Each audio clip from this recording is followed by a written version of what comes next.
Wow, this is great. Look at this. Look at the crowd coming in here. You know, for some reason, I thought at ISI, no one would be interested in official statistics or data science. It is, Why it's, why would you think that? That's the most Official statistics makes the world turn round. it's the this most is, most sexy topic on the planet here.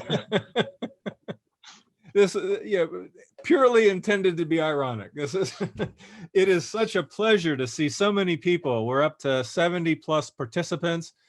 This is outstanding. And I'm going to, my name is John Baylor. I'm president of ISI for another 5 days. It's hard to, it's been a great treat and a great opportunity to be able to connect to so many outstanding colleagues, particularly in the world of official statistics. And as I look out and I see that we're at 77 and growing, it's wonderful. It seems like this is a session that resonates.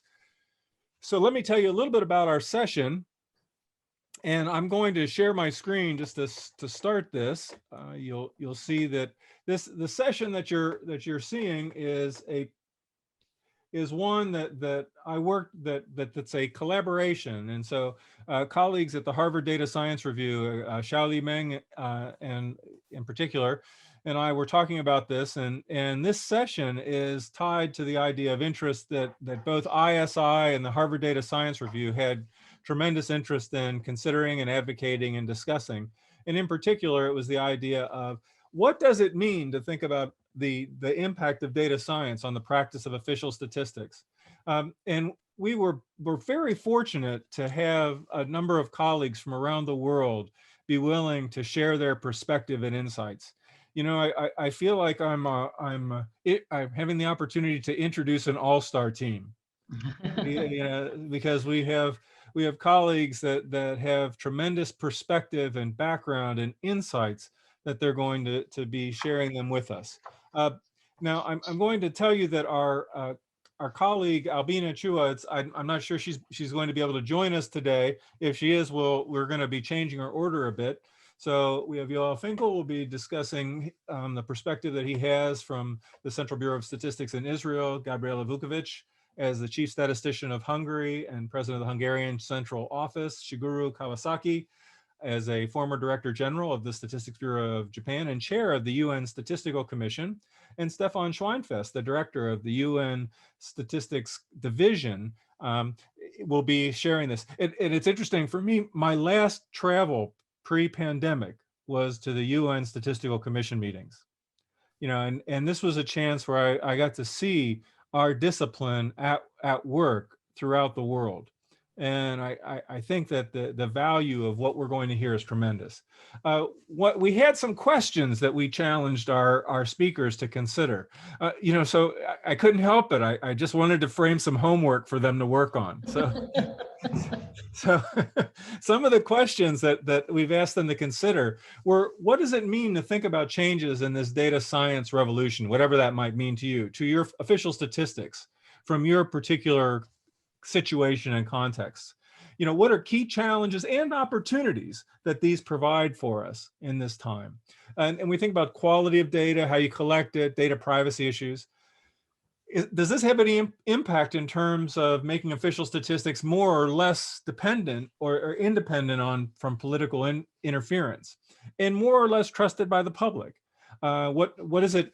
Then now the other part of this is there's the issue of how do you even recruit the staffing that can use these tools? And so there's the issue of recruiting data scientists. But as with every organization in the world, there's a component of increasing the skill of existing staff, professional development. It's essentially internal capacity building to help address and resolve these issues. So these are the kinds of questions that we're going to ask our colleagues to address. Now, as part of this, you know, I want us to think about, to think through each of these topics, and our colleagues will have approximately 15 minutes to do this, to talk through this. What I'm going to ask you to do, and I've got the chat window open, is that as you think about this, post questions within the chat. I will try to accumulate them. And then at the end of this, I will pose these and see if what might be there. I'm going to invite the panelists as questions come up. If you're not speaking and not distracting, feel free to jump into the chat and respond. I mean, I think that way we could have kind of real-time reflection on the questions, and there may be less discussion perhaps at the end as a consequence, and I'm okay with that.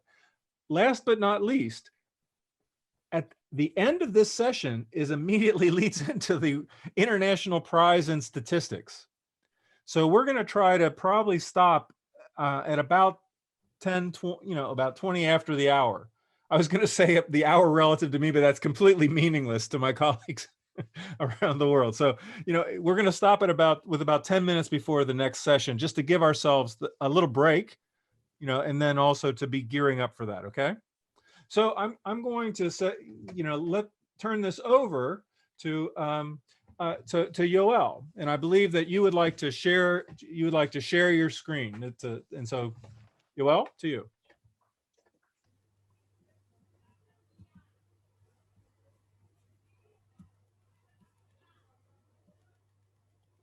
Okay, so can you see the screen? Everybody can see the screen? Good, great. Okay, so thanks for your homework, John, and thank you for inviting me to participate in this very interesting session. And now that I've been advanced to the #1 speaker, so of course the pressure is on me. I hope I'll be able to at least lead the conversation to be of some interest. So we're talking about official statistics in the changing world of data science. And before I start answering your questions, I thought that it would be nice to maybe speak about where we are now. What is the background that's leading us into the data science revolution? And of course, I'm not making anything up. I'm basing all my points on what we've been doing, working in the international community, along with our colleagues from the different statistical offices. And when we talk about the value of official statistics, which is very important before we get into the issue of data science, so these are the main points that we talk about where we are now. And of course, at the end, I'll add on the COVID-19 because that's always relevant, because it also sort of exacerbates where we are and gives more even understanding to all the points that I'm talking about. So first of all, before we talk about the data science revolution, we have to realize that the producers of official statistics are not the only suppliers of statistics, of information. We have a lot of data around the world nowadays, and there's growing confusion between official statistics and less reliable data. And sometimes this gives more weight to opinions and impressions and not necessarily official statistics as we know.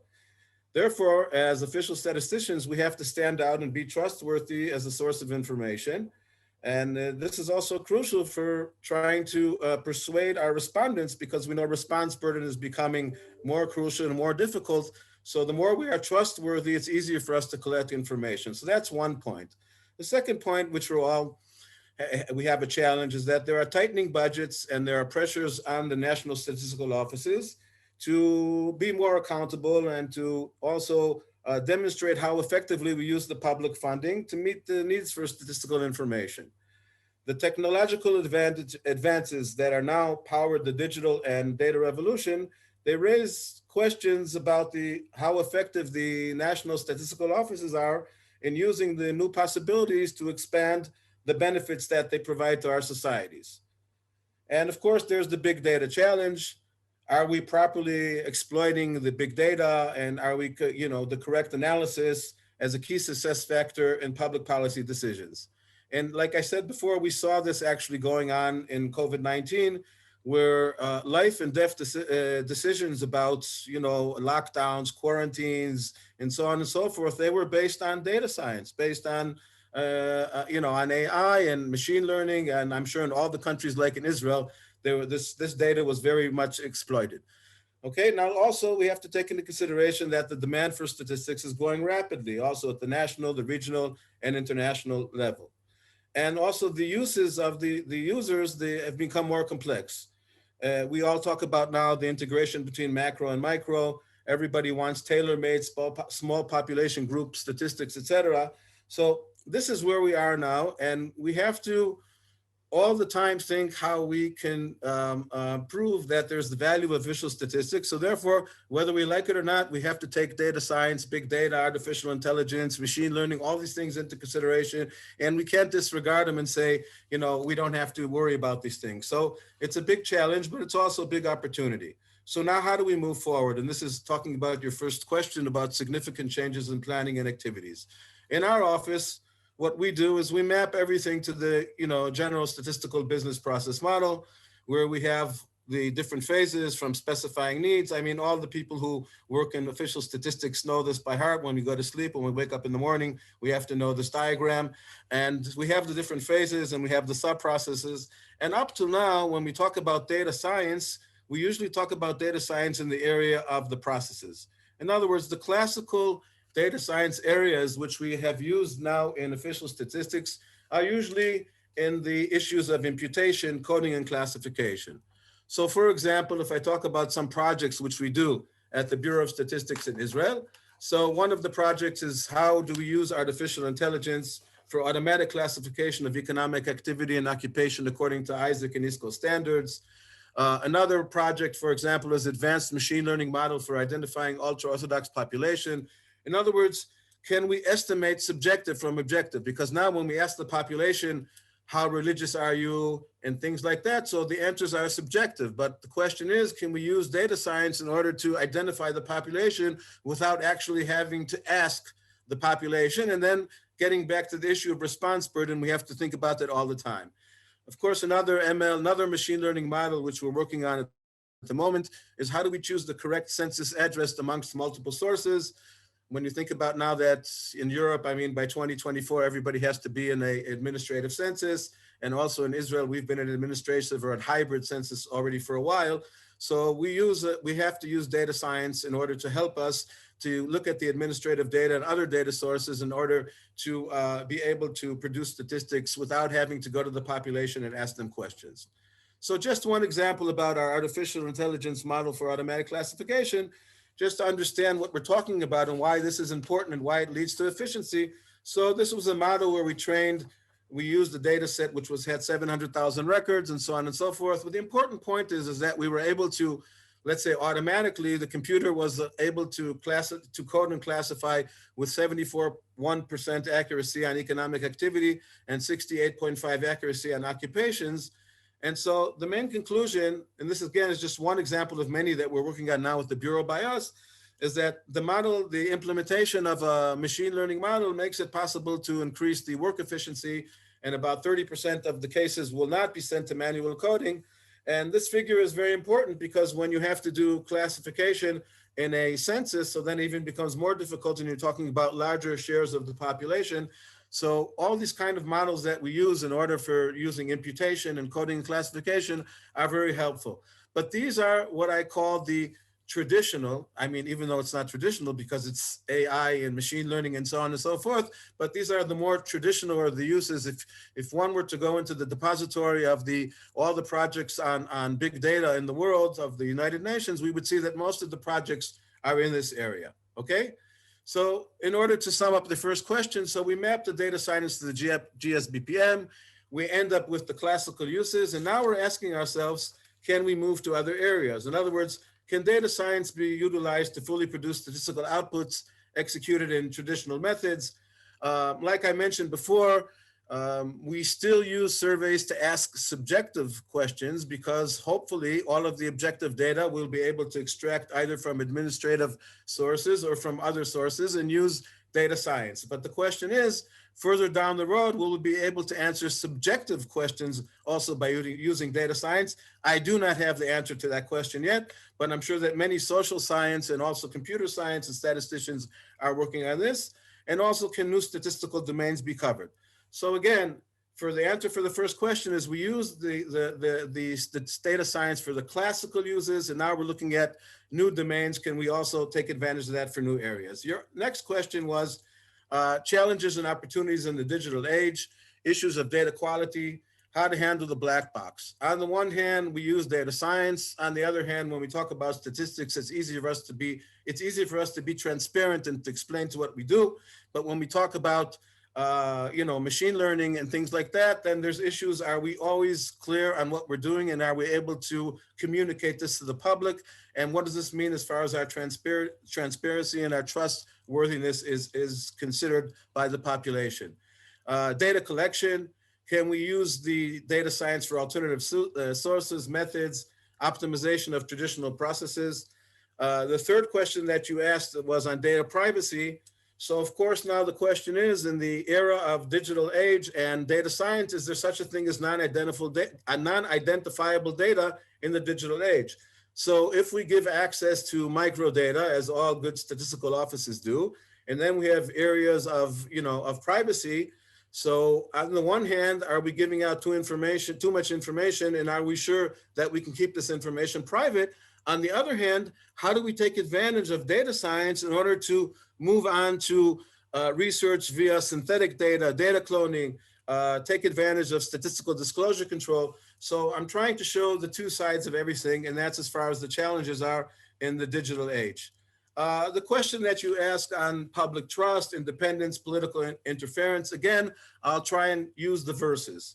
On the one hand, the public expects us to be very innovative, and we live on our reputation. In other words, the public expects us to be able to use data science. The public expects us to not go to them and ask them questions. And they say all the time, why are you coming to us? You actually can know everything about us that you have to know. And so again, on the one hand, we have data innovation and reputation versus transparency, because like I explained before, are we able to explain what we do when we use data science? Response burden, we can reduce response burden by using data science, but then we have the issue of privacy, because data science can also be used in order to, we're not sure that anything can be private anymore. Another challenge that we have, that on the one hand, in order to be able to be successful using data science, you have to cooperate with the government, you have to cooperate with academia, you have to cooperate with private sector. Statistical offices do not have the resources to do this thing by themselves, and they shouldn't do it by themselves. They should be able to cooperate with government and academia. And therefore, that's the one side of the coin. And the other side, of course, is independence. So when you ask the questions, these are very good issues to talk about. How do you cooperate with all these other sectors on the one hand, but still keep your independence and still keep your transparency and your reputation? And like I said before, we have to keep on communicating the value of official statistics. We have to keep our professional independence, the scientific methods and the rigorous quality criteria. And how does all this measure up with data science? So we cannot lose the advantages that we have in the value of official statistics while we produce statistics based on data science. Okay. You asked the following question about, did we identify the roles and positions that we need in the organization in the data science era? Well, believe it or not, we did something like this in our office, and we identified new positions. I call them positions which are in-house. And so we have a data project manager, data acquisition specialist, data engineer, data scientist. These are buzz names. For each one of them, of course, I have the job description and the requirements that we need, the experience, the data science training which was needed. I'll be happy to send to whoever wants more information on this or in the chat later on. But we actually said, now that we're in the data science era, we have to look at our positions in a different way and look at what data science requirements are needed for each of the positions in the office. So we definitely look at the roles and the positions in the office differently in the data science area, and we try to re-engineer and redefine them. The kind of services that we do not think that we can get in-house, but actually we can purchase. You asked about government. Can we recruit these services? Well, there's a government tender in Israel at our National Digital Office. And so therefore we can purchase other services and support areas for the digital revolution, areas of designing, content, re-engineering, product and process management, and also advanced data analytics. In other words, the key word is always going to be cooperation with government, other government offices, cooperation with academia, cooperation with the private sector. That's how you are successful. Okay, how do we take care of training of present staff? On the one hand, in the Bureau of Statistics, we have a very elaborate in-house academy for all the traditional expertise and skills. So for many years, we've been teaching, demographics and economics and statistics and computers and anything that's needed in order to be able to do your day-to-day jobs. But now the data science revolution requires us to give the kind of training which I'm not sure that we are going to be able to give within the office.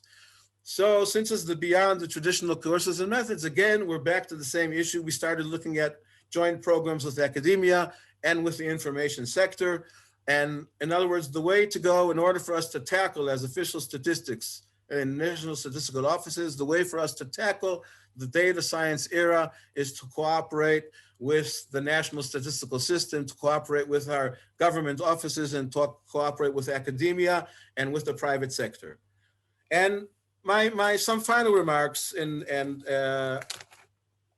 I would like to say that this is maybe to lead the conversation to the next speakers.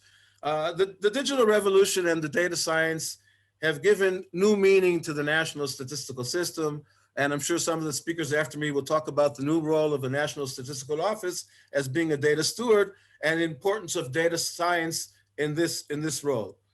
At the Central Bureau of Statistics in Israel, we are fortunate to be advancing at the moment two major initiatives. I would say that they're multi-million euro, dollar, or shekel, pick your currency, whichever one you want, but it's multi-million. We have the backing of the government, and one project is digital ICBS. How do you bring the statistical office into the era, into the digital age? How do you take advantage of data science? And these are things which will change our organization. And also there's another project which we're working on, which is also a very, I would say, a multi-million dollar euro project, was a national information lake. How does the National Statistical Office become the actual steward of all the data in the economy in order that this can serve for the decision-making which is needed in public policy? And to be honest, I would say that there are problems yet to be solved. In every lecture that I give, whether it's in the country, out of the country, in any language that I speak, I would say that the digital age is moving very quickly, and the rest of us are also trying to move very quickly. But the administrative and the judiciary frameworks, I'm sure every country has the same problem that we have. I'm sure that we're not different what's going on in Israel than other countries around the world, is that the administrative and the judiciary frameworks in the economy, they're not moving at the speed which is needed in order to allow us to make the cooperation which is needed with all of our partners in order to be successful in the data science era. And I think that those are going to be my final remarks for starting us off.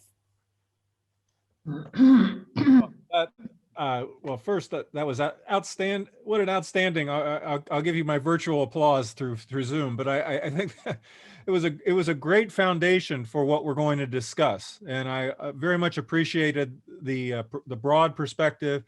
I'll certainly jump in and add ISI as being interested in being a partner, as well as we think about kind of the skills and the future of kind of collaboration and partnership. So Yoel, I'll mention that there are at least 4 different chat questions that you might be interested in jumping in. We are up to about 139 people in this session. I'm glad we picked a room that was big enough to hold us all.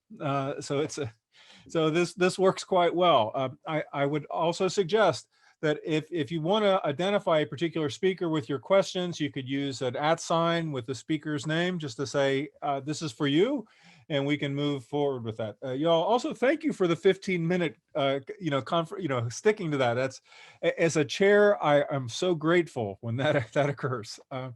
So friends, we're ready for our next speaker. I'm going to turn this over to Gabriela Vukovic, who is the Chief Statistician of Hungary, President of the Hungarian Central Statistical Office, and an ISI Vice President that I've had the pleasure of working with now for a number of years. Gabriela? Thank you, John. Yoel made my task very difficult with his dynamic presentation of most of the problems that I think all our statistical offices face. But I shall try to add something to what you have said, Yoel. I'll follow the questions that John gave us. Maybe the structure of the presentation will also follow Yoel's presentation. What changes the data science revolution has brought to statistical offices? What is data science? What is data science revolution? Is it the same as data revolution that we have been talking about since the beginning of the century, of the last century. We know that data. I'm sorry, I have some problem on my screen, but maybe I can manage. Okay. We know that the data environment has changed very fast, but I would like to start talking about the topic with an approach to users.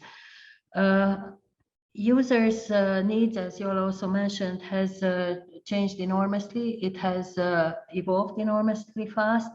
And actually, we are facing a period where data needs have changed into information needs. And this brings a new attitude in statistical offices as all the information needs become more complex, as also you had said, and very, very minuscule in granularity.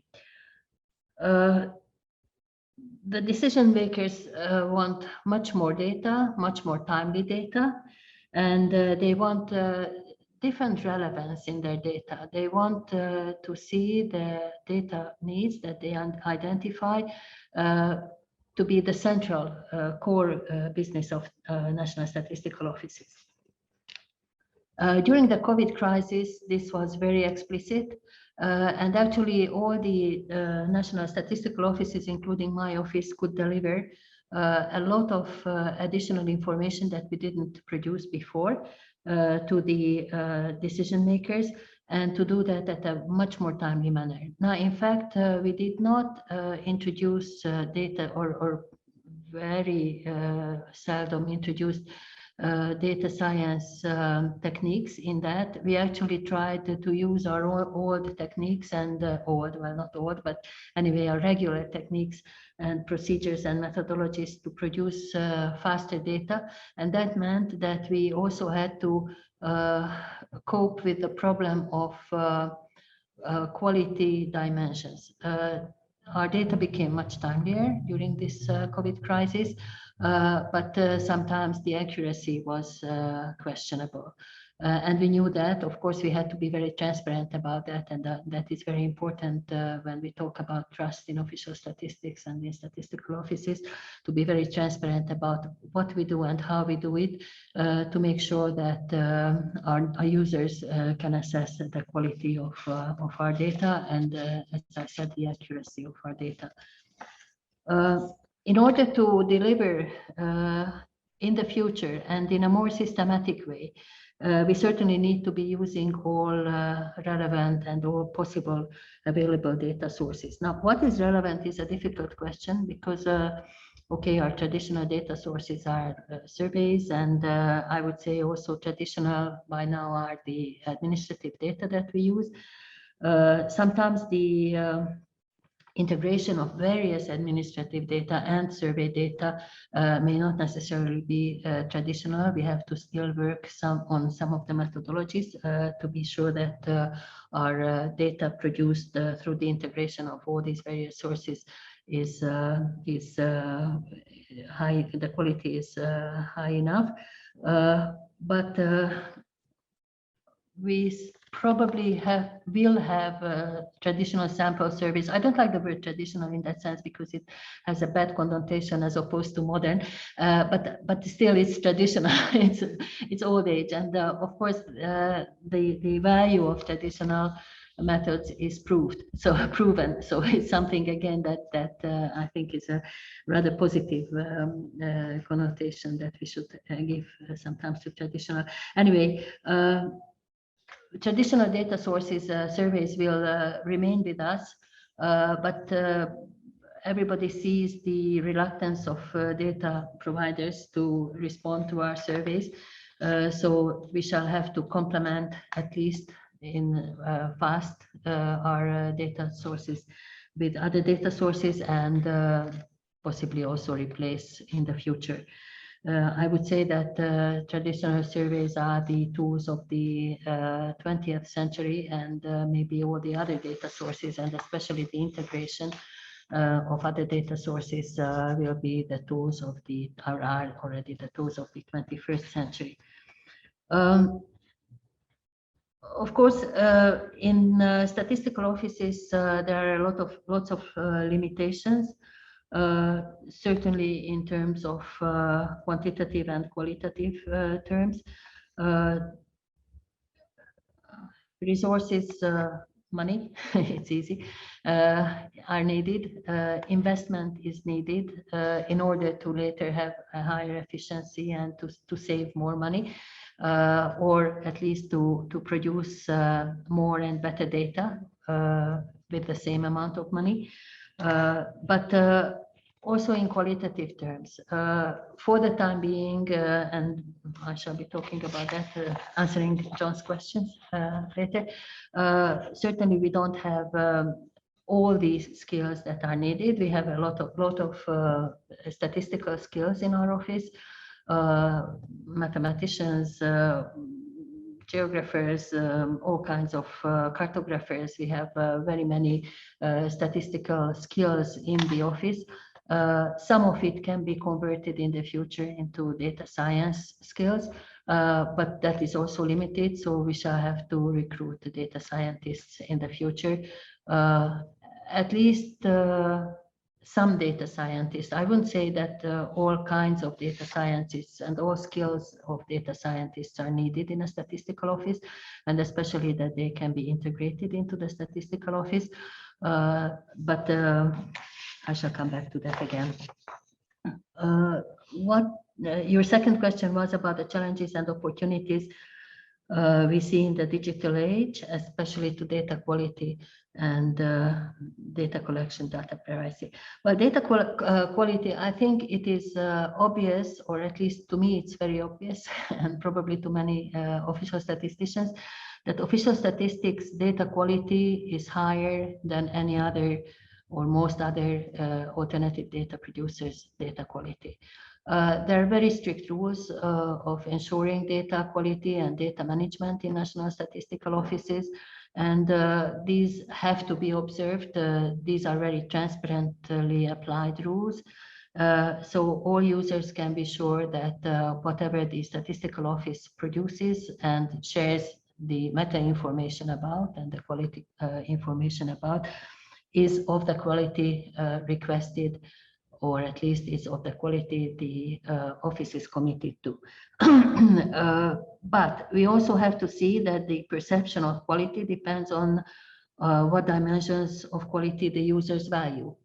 And of course, there are shifts in importance. Until very recently, I would say that accuracy was a very important quality dimension.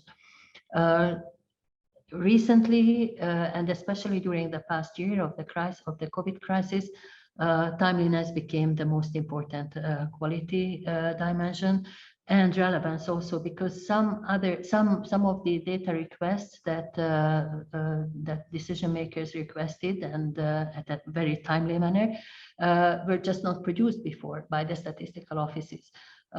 So there was a lot of emphasis on new relevance, new data requests, and also, as I said, on timeliness.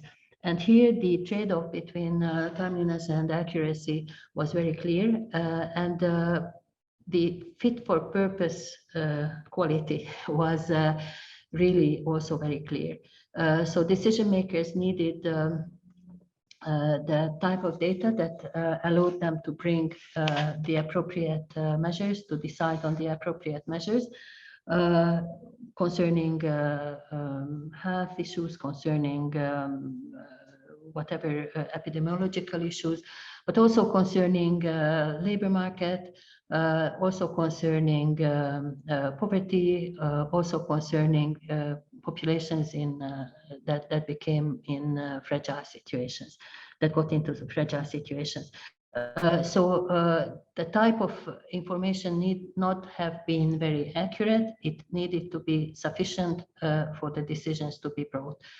And that was also something that we had to adapt to culturally also, because accuracy was among the most important measures measures of quality that the official statistics previously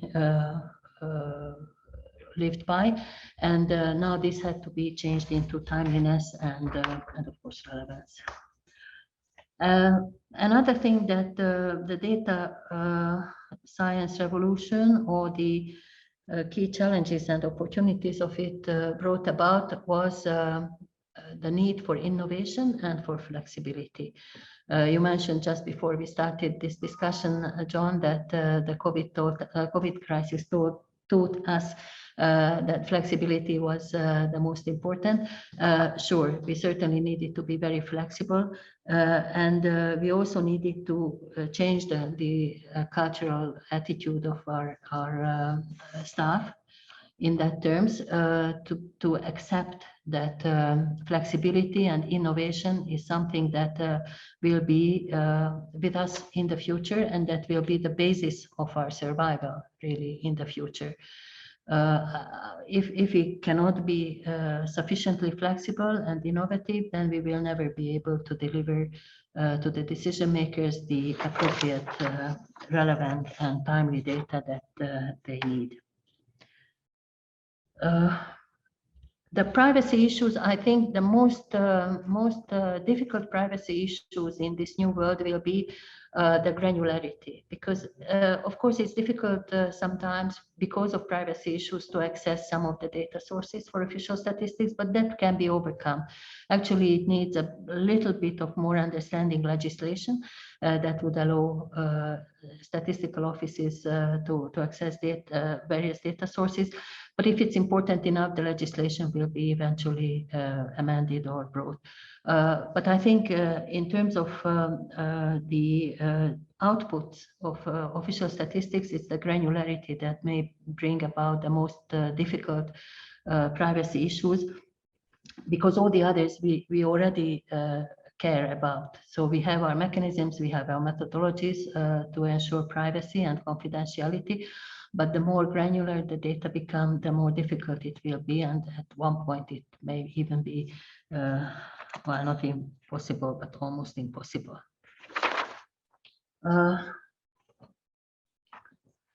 About your question of independence from political interference or trust, I would say that trust in official statistics depends largely on the measure to which the NSO lives up to the promise of observing core principles. Professional independence is independence from all policies, politics, all regulatory or administrative bodies, as well as from private sector interests.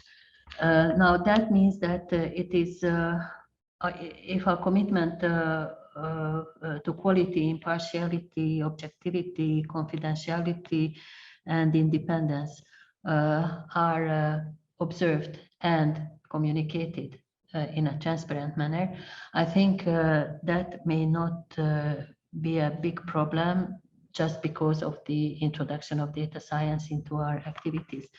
What may be more difficult is the independence from private sector, because we need to have partnerships with private sector. We cannot provide all the skills. We cannot hire all the skills in our staff that we will need, especially in the future. So we will have to have interaction, and very strong interaction with academia and private sector. So now, once with academia, it's maybe less difficult to maintain the trust if we work together with academia, because they are more or less considered as public sector. But once, or at least producing public good, but once it comes to private sector interactions, it may be a bit difficult to communicate, and it takes some skills to communicate that we are independent from the private sector agents with whom we are working together, and partnerships are unavoidable in this context.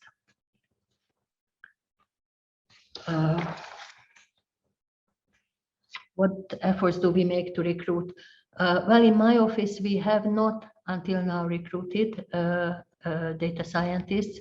We are right now elaborating the profiles that we need and the job descriptions, if you like, that we need. It's more profiles. Until now, we are not at job descriptions yet. But obviously, we need to have data science skills. We cannot train them in-house in the office. We also have like you all said in the Israeli office. We also have a very good in-house training system. We call it HCSO, Hungarian Central Statistical Office School, and we have many training courses in our office. But those are again, like you also mentioned, in traditional statistical skills or for traditional statistical skills. Since we don't have data scientists in the office, there is nobody who can train in the office further data scientists. But we encourage our staff to study all kinds of data science skills in various universities or training courses outside the office, and we also support them financially for that reason. We do have some projects that we started which involve data science. We started an artificial intelligence project, namely a machine learning project, to liberate HR capacities. This is now mainly, this concerns mainly now coding occupational activity or occupations in the census and in other surveys that we use. This is at an experimental phase until now, but the early results are very promising, and we think that it will be very useful in the future, in the near future. We also. I was going to say we have about a minute here, Gabriela. Okay, I'm almost ready. Okay, sorry. No. The data science skills that we think are most important in our office is cleaning and validating data from various sources, analyzing large data sets, statistical analysis. Well, that is already there, but different importance of statistical analysis. Data mining, that is something that we really want to use, artificial intelligence, until now machine learning, and in data visualization we also see a lot of merit of data science. Modeling is something else I won't have time to talk about. We already do a lot of modeling, of course, in statistics, in estimation and everything, but I think that will be more important in the future because of the need for nowcasting and possibly forecasting, and also in estimating from disparate sources and from incomplete data. And I'll stop here now. Thank you. Thank you so much, Gabriela. I find that your comments, particularly your comments on the idea of culture change as possibly something that needs to be part of what's considered and discussed, and it really helps to have that frame. So thank you for your remarks. It's my pleasure now to invite Shigeru Kawasaki, former Director General of the Statistics Bureau of Japan and Chair of the UN Statistical Commission, to share his perspective. And for all of you, if you check the chat windows, there are comments in there. Gabriela, there's some questions for you that have been posed there, and Yoel has already weighed in on some responses. So Shigeru, to you. Thank you very much, John. Since we have had two very good speakers, I'm not sure what I can add, but let me try. As I have prepared a small set of slides, let me share it with you right now. I hope it can be shown, and perhaps by showing it on the screen, we can save some time. Okay, oops, that's in the wrong page. Okay, so now let me tell you about some experiences in Japan. Now, I just go in the order of the questions that John has prepared. These are very good questions, so I just simply follow these questions. Now, what significant changes the data science revolution has brought to official statistics? Well, I have to say remarkable. In the first place, data science made a remarkable development, and that made a remarkable improvement in methods and data sources in official statistics. In short, that's the essence of my message.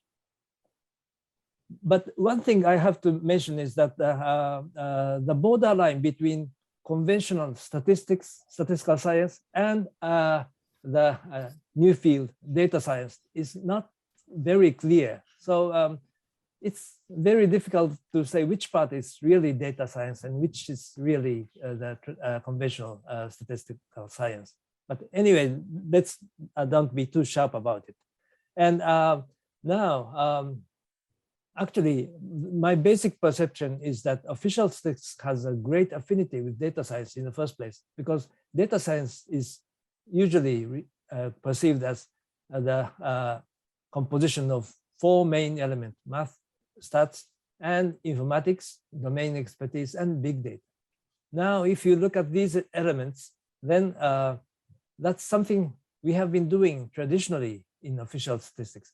Math and stat we have been using in sampling and estimation, for instance. Informatics, of course, official statistics is one of the first users of computers, and also domain expertise we needed.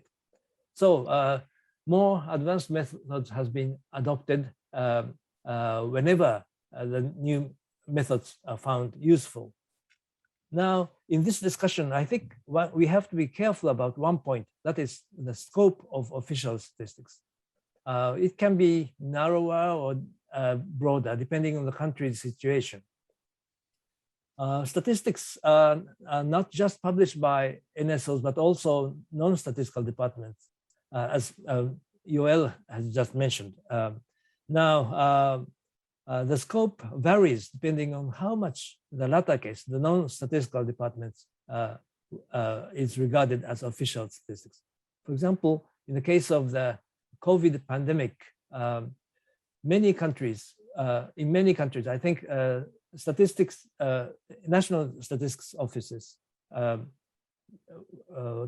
utilized, for example, big data to observe the movement of people or the spread of the viruses. But in the case of Japan, there was a special task force set up for that purpose, separate from the Statistics Bureau. So that means that that is not considered as a real core official statistics. So that kind of difference makes the way of approaching or using the data science. But all in all, the impact of data science is very large. But I think in terms of the official statistics in narrower sense, the changes are evolutionary rather than revolutionary. So let me tell you more details on the next points. For the second question, what are the key challenges and opportunities? Now, let me tell you first about opportunities. There are so many. We are already taking advantage of data science. Some examples, I don't go into the detail, but some of them overlap with already mentioned ones, like the one given by Yoel. But for example, we have been using scanner data and web data in CPI since early 2000s, and also small area estimation, although we don't know if it's data science or statistics, in early 2000 also, or automatic coding, which already mentioned by the two previous speakers. So these are very important new developments. So there are many opportunities from the development of data science. And statistical methods used in official statistics are often tested and renewed, and most effective ones are used, whether they may be called statistics or data science. So we don't really distinguish what's the data science impact. So there'll be more opportunities if the scope of official statistics becomes broader. So some countries having broader scope of official statistics have broader impacts. Now, what about the challenges? I don't go into the detail, but let me point out 5 areas. Limited accessibility for NSOs. They are basically private sector data. That's so many, so it's very difficult to access. And such data are not necessarily fit for analytical purposes. And also, we cannot always account for the data sources and methods. So big data provided tend to lack clear data specifications.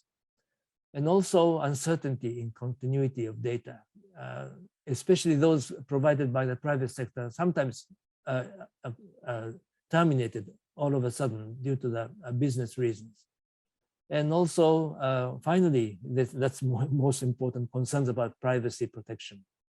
So in these cases, we have no universal solution. So we have to assess each case and adopt them if they are acceptable.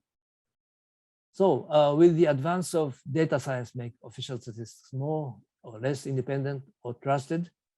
Well, essentially, use of data science and big data gives positive impact on official statistics, as I have said. There are some risks in the use of data science and big data. NSOs has to be able to communicate to the public and statistical users about the methods and data sources clearly. And some methods or data sources are rather difficult to explain, and there is a risk of making them black boxes, which is the same point as Yoel mentioned. So it's necessary for NSOs to make careful assessment and adopt new methods and data sources only when they meet the criteria. So it would be too risky to replace the methods and sources entirely to the new ones. So it's more realistic to apply new methods and data sources mainly for supplementing existing statistics and improving the quality step by step. Now, what efforts for recruiting and what kind of data scientists and skills are valued? Now, nowadays, high caliber data scientists are in strong demand all over, especially in the private sector. And official statistics also needs advanced knowledge of data science.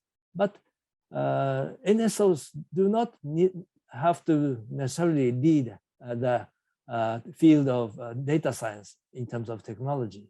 So it's better to avoid unnecessary competition in recruiting top-level data science specialists with the private sector.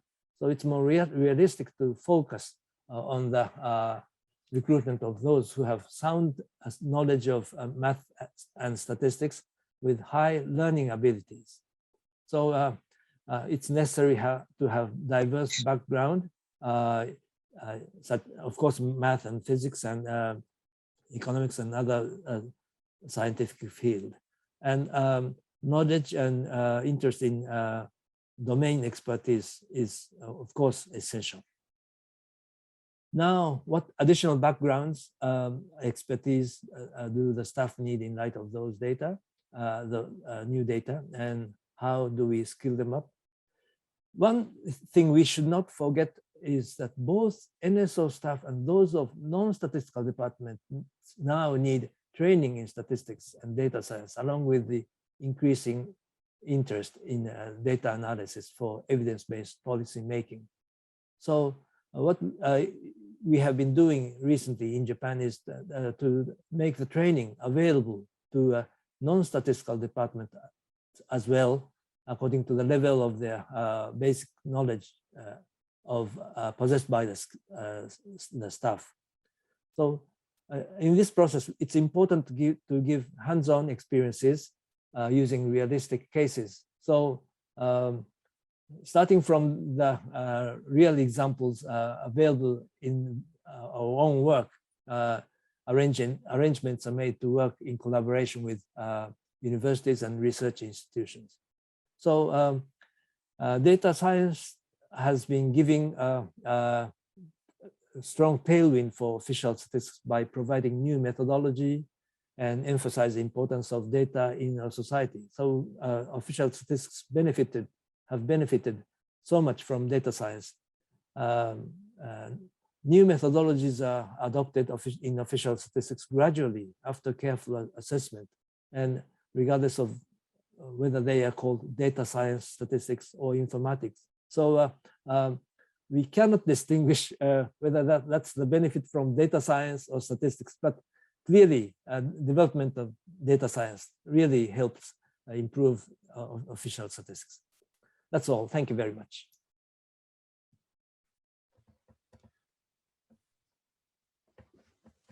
Well, Shigeru, that was outstanding. And I think we'll Thank you. like to, so if you want to stop sharing your screen. Yes, I have. Perfect. You know, I think that a couple of things that you said really resonated with me, as well as the, one is the idea of, I love the image of data science as being a tailwind for official statistics. I mean, I think that the image that you're giving there is a pretty general, is a pretty general comment about, sorry, got distracted there. It's a general statement about kind of what data science has done for statistics in general as well. That we all have been impacted by this movement that has gotten visibility around in the public's imagination, which I think is to our benefit. I thought your comment also about the high quality data science is in such great demand. It doesn't matter what sector of employment you're looking at. It doesn't matter if it's official statistics, business, industry, government, academia.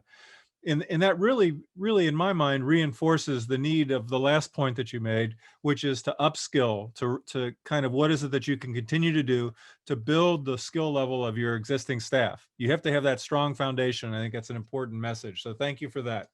What a great session so far. And I'm delighted to see 144 people that have been involved in seeing this. We get to, I'm going to turn this over to Stefan Schweinfest now, the director of the UN Statistics Division, to provide a perspective that we've heard perspectives that have kind of originated within countries. I think it's kind of great to now have this kind of final remarks and observations from a perspective that cuts across and from the UN. So Stefan, I turn it to you. Thank you, John, very much. First of all, for the invitation and for asking all of these very pertinent questions. I mean, you are guiding us here, and also I just do realize it's only 5 days left of your leadership. Let me also take this opportunity to thank you for single-handedly working and very closely with the UN and improving our relationship. I think there are huge opportunities still to be explored, and I'm in very good company. I'm in with Gabriela, Shigeru, and Joel. I have 3 very active members of the global statistical community and the Statistical Commission. 2 of them have been chairs of the Statistical Commission, so I'm sweating a little bit to follow up on them. But let me, as you guided me, to add perhaps a bit of a global perspective. And I sometimes jokingly say my only job description is to keep it all together. There are so many different experiences around the world. I mean, we are trying that people don't share knowledge and information, so then we don't have to reinvent the wheel. And I think we've had ample opportunities, especially in this field. So let me tell you a little bit about what's happening at the global level. And I was just thinking, as my colleagues from the country level spoke, that they now have the same job description that I have. I mean, they have to keep it all together at the country level. I mean, the country level has become a lot more complicated. There used to be a national statistical office, and everybody knew within, perhaps a few line ministries, and that was the national statistical system. Now we have what I call the national information system, the national data system.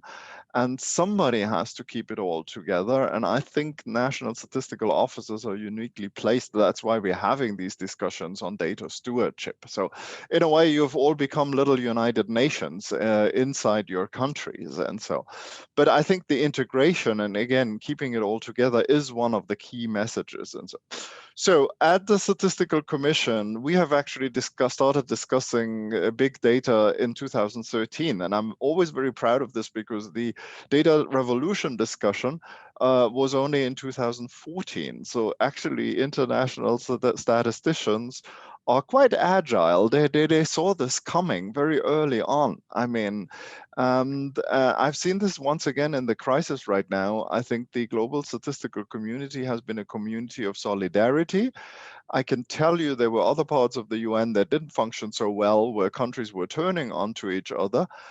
Not in statistics. We all came together. There was a professional community, and if anybody figured out a way how to communicate the delays in the census or difficulties in the surveys, or the need to use new data and how this was integrated into the traditional system and how this was communicated to the users in order to maintain the fundamentally important element of trust, we kept exchanging information. We kept very much in touch. And I think the session that Shigeru just led in March this year was yet another example. And yes, John, you were right. The Statistical Commission 2020 was actually the last United Nations meeting before they closed the doors, and I can't wait to come back.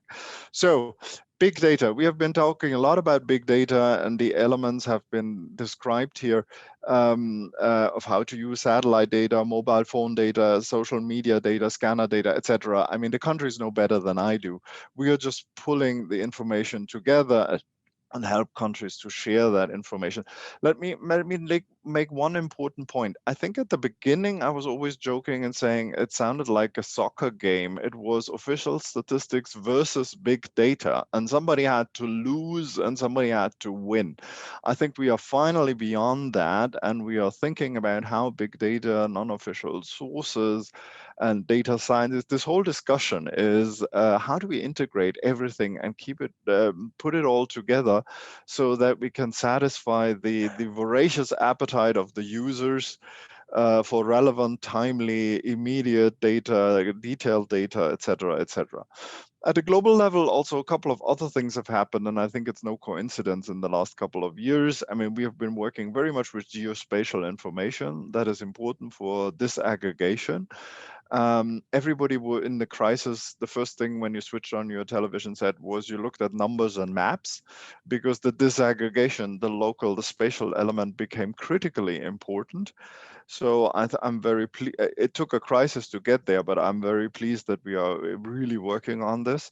We have now a World Data Forum, which started also 2-3 years ago, where we're bringing everybody who cares about data. That's my definition of the World Data Forum. I mean, we don't leave anybody out. Everybody who cares about data is important for the World Data Forum. We'll have one soon in October in Bern.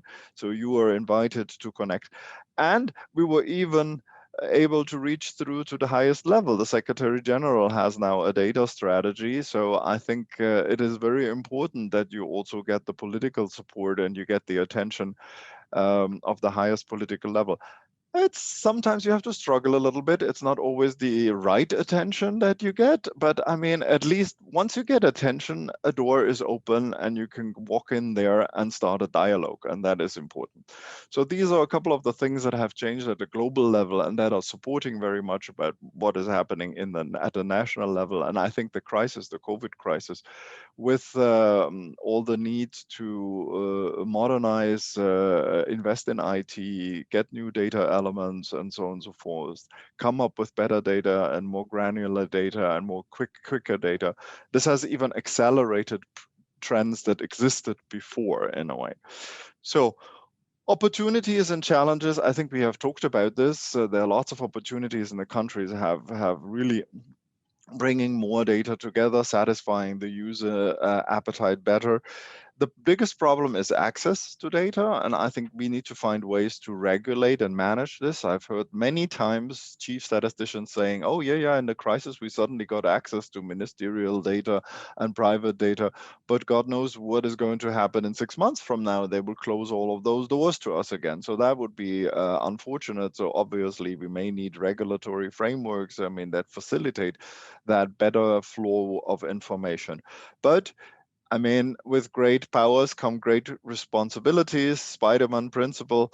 We can do a lot of things, but we should not do everything we can do. And in particular, privacy concerns are very critically important. Unfortunately, I think our human creativity, and I trust fundamentally in human creativity, also is very inventive in developing better privacy protecting and preserving techniques. But I think the two key topics are really privacy protection and also data quality. We have to better communicate data quality, and I wrap that often together. And Gabriela used the word also in, we need a new data culture, and we all need to work on this together. And I mean, and in particular, education is very important also for the new generation that was born with an iPhone in their hand. They need to develop a good understanding of the responsibilities that come along with data, and so we need a new data culture. Because your third question, is this better or worse for political independence and political interference? I think it can go both ways. So that we need to be aware of that. We need to, my answer to this is, we know what we need. We need trust, and trust we get through good communication. And good communication is also, what does our data mean? I sometimes say we have to be perhaps also a little bit more bold. We are not sometimes distributing numbers, but we are distributing confidence intervals, and people are capable of understanding that. We do that sometimes even traditionally. I mean, in GDP, I mean, the first estimates of GDP are revised later, and nobody blames us for that, because everybody understands that with early estimates you have a bigger confidence interval, and as you have more information you get more precise. So I trust that people understand, but we need to communicate in order to maintain that trust. And we need to be vigilant all the time. And I here want to thank the ISI and the IAOS for the role that they have often played in defending the fundamental principles. And I think you are in a very special situation as professionals, and certainly people who care about statistics. And you are not sometimes in the same straitjacket that I am, working for a governmental organization. So I think we need to be in touch. We need to be complementary in our messages, and we need to keep up our guards. The fundamental principles are out there. They are still good. Maybe we need to extend their reach. We are always saying fundamental principles for official statistics. Maybe it's fundamental principles for all types of statistics, and there need to be some rules and understandings and recommendations how non-official data providers also have to learn how to safeguard certain fundamental principles. Now, what are we doing to upgrade ourselves? Funny you should ask. We just had a discussion last week at the UN. We hire through an international competitive exam, and this is a hardcore statistics exam. And I think it has been the same statistics exam since I took it 32 years ago. And we were just talking about whether we need a little bit of beefing it up and adding some data science questions. But we said, yes, we do. And so this discussion is going on at the UN, but we also still need the good old skills. We still need people who know what is a census and how to run one and how to do national accounts, etc., etc. So we want to be in sync with the countries at the UN, and we want to be in sync with academia, because academia has asked this question a long time ago: what are the new developments? So the statisticians that we get are already not the same that when I was trained in the last century, or was it the century before? I don't remember exactly. So finally, I do notice, and I heard it today a couple of times again, that when statistical officers are quite aware of upgrading their skills, but I mean, they don't know yet where to turn to. So I heard a lot of in-house training, on-the-job training, being practical, and so on and so forth. We at the UN try to leverage on that. I mean, we have a big data working group on developing capacity in countries. As usual, we are trying to be the bumblebee, taking it from one country to another. If somebody has figured it out, why should we all will benefit from that. But I noticed there is a lot still going on in-house, and I think there is opportunity to reach out to other partners. They were mentioned here, private sector, academia, obvious partners. So I think this is going to happen, and certainly, I mean, a platform like the ISI is a wonderful platform where everybody is there to start this kind of dialogue. So let me wrap up also in the interest of time. I mean, there is a lot going on. Thank you for the opportunity to share and connect, which is one of my favorite activities at the UN. And again, let me stop and finish with my final plea. We need a new global data culture. Thank you very much. Outstanding.